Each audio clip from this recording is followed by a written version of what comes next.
Asturias, fin de semana.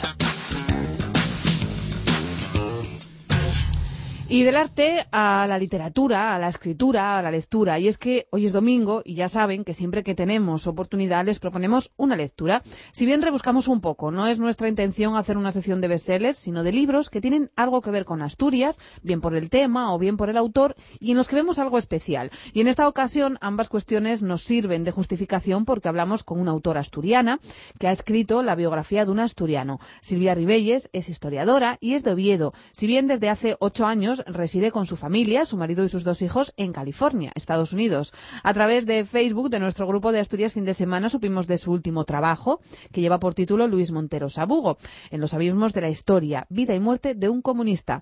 Así que la llamamos y grabamos esta entrevista. Grabada, les avisamos, por la diferencia horaria. La invitada, como les hemos dicho, vive en California, con una diferencia horaria con respecto a España de 8 horas menos. Sería ahora demasiado temprano para hablar con ella.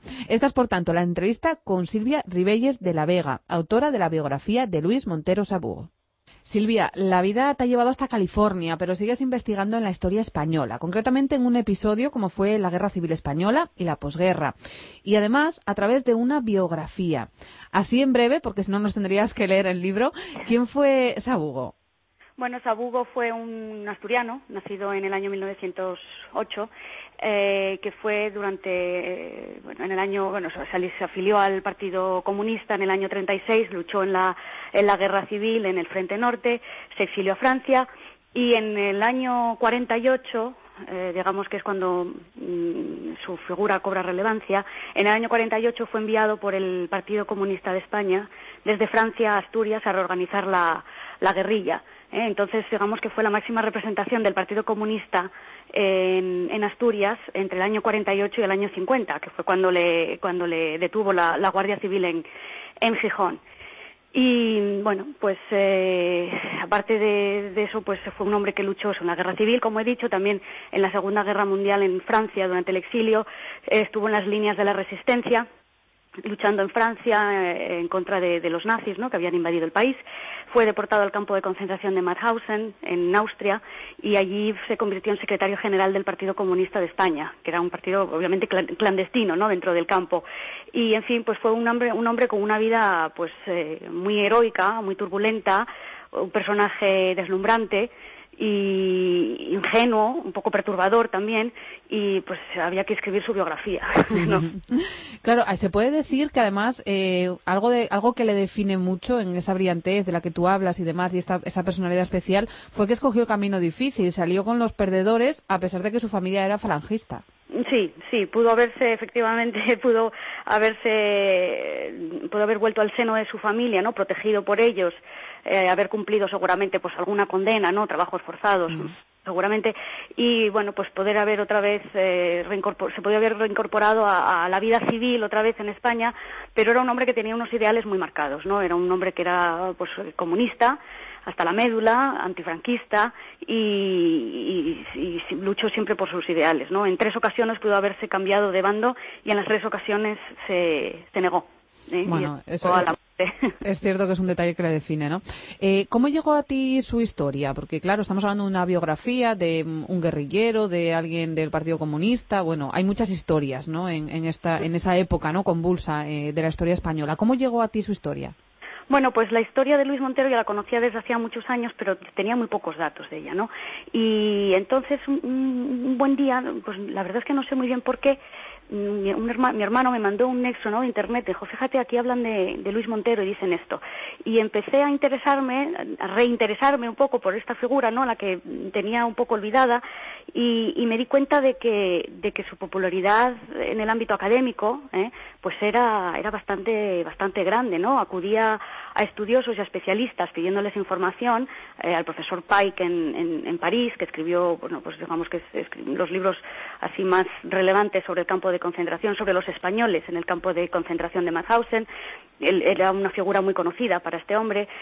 Secundino Serrano también lo conocía mucho y se interesó mucho por darme ánimos y para que terminase con la investigación. Carmen García, de la Universidad de Oviedo, del Departamento de Historia Contemporánea, pues también, ¿no?, me animó mucho a que siguiese con la investigación, y me di cuenta pues que había sido un personaje efectivamente muy relevante, no muy conocido, aunque hubiese estado en esos cuadros medios del partido.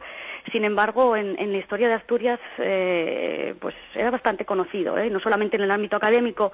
Luego, cuando acudía a la cuenca minera, ¿no?, a la zona del Langreo y eso, a interesarme pues por la historia de Luis, ¿no?, cuando había estado viviendo en aquellos años en la cuenca, en aquella zona, moviéndose por allí, pues también era un hombre muy conocido. Y bueno, lo mencionan en muchos libros sobre el campo de concentración, en muchos libros sobre la resistencia, se le mencionan libros también sobre la guerra civil. Era muy amigo de Juan Ambou, que es un histórico del Partido Comunista de España. En fin, que era un personaje bastante relevante, ¿no? Y con la investigación me di cuenta de que efectivamente era mucho más de lo que yo creía, ¿no? Y así fue cuando contemplé la posibilidad de publicar su vida. Bueno, y ahora ya está ahí. Estamos hablando de una biografía, de una investigación, por lo tanto hay que aclarar que no hay ninguna parte novelada, ¿no? Bueno, al final del libro, la parte que aparece en cursiva, que yo se lo hago saber al lector, al final del libro, me permito, como digo yo, una pequeña licencia en la que yo me imagino cómo pudieron haber sido esas 2 últimas semanas de su vida, ¿no? Cómo fue liquidado por el partido. Claro, como digo en el libro, me baso en vamos, son suposiciones mías, Esa es la única parte, digamos, que está en cursiva al final, en la que está un poco novelado, ¿no? Porque es un personaje que pide a gritos que novelen su vida. La verdad es un personaje tan impresionante, tan atractivo, tan paradigmático en muchos aspectos de esta época fascinante y turbulenta, ¿no?, de nuestra historia, que estaba pidiendo a gritos, pues eso, una novela. De hecho, estoy trabajando en ella, pero esas 3 o 4 últimas páginas, no sé, fue una licencia que me permití. El resto del libro, las otras 140 y pico páginas, están perfectamente bien documentadas. No me baso en suposiciones, me baso en cosas que me contaron, me baso en archivos, en entrevistas, en libros, en fin, está todo perfectamente bien documentado. Claro, fotografía pura y dura. Y es interesante esto que nos cuentas del final, porque precisamente yo tenía interés en preguntarte eso precisamente, ¿no? Si habías podido poner un final a esa biografía, a ese libro, porque se sabe cuál fue su fin, se interpreta cuál fue su fin, no se sabe dónde está, no se sabe dónde descansa. No se sabe. Y hay unos personajes clave, uno de ellos es Luis el Largo. No sabemos más de él, solamente sabemos Luis y su mote, el Largo, que era seguramente un hombre pues de la zona de Sotrondio, de Langreo, y que era un enlace del Partido Comunista. Esta persona estuvo detenida a la vez que Luis Montero y desaparece. Es un personaje que desaparece, no fue ajusticiado por la Guardia Civil, simplemente desaparece, seguramente como un testigo de lo que había pasado, ¿no? O un testigo protegido por la propia Guardia Civil. Tal vez se le cambió el nombre, se le mandó a otra parte del país a vivir, no lo sé. Y me encantaría, si alguien conoce o me puede poner sobre la pista de este personaje, pues me encantaría que se pusiesen en contacto con la editorial Pentalfa de Oviedo, de la Fundación Gustavo Bueno, y se pusiesen en contacto conmigo para buscar pistas. Hay muchas incógnitas todavía, hay un par de enlaces de cuadros venidos de Francia, uno de ellos es Eduardo, otro es Juan, que seguramente murió con Casigal. En fin, hay algunas incógnitas, y tal vez pues las personas que lean el libro, que me puedan dar alguna pista, pues me podrían ayudar, ¿no? Luis el Largo.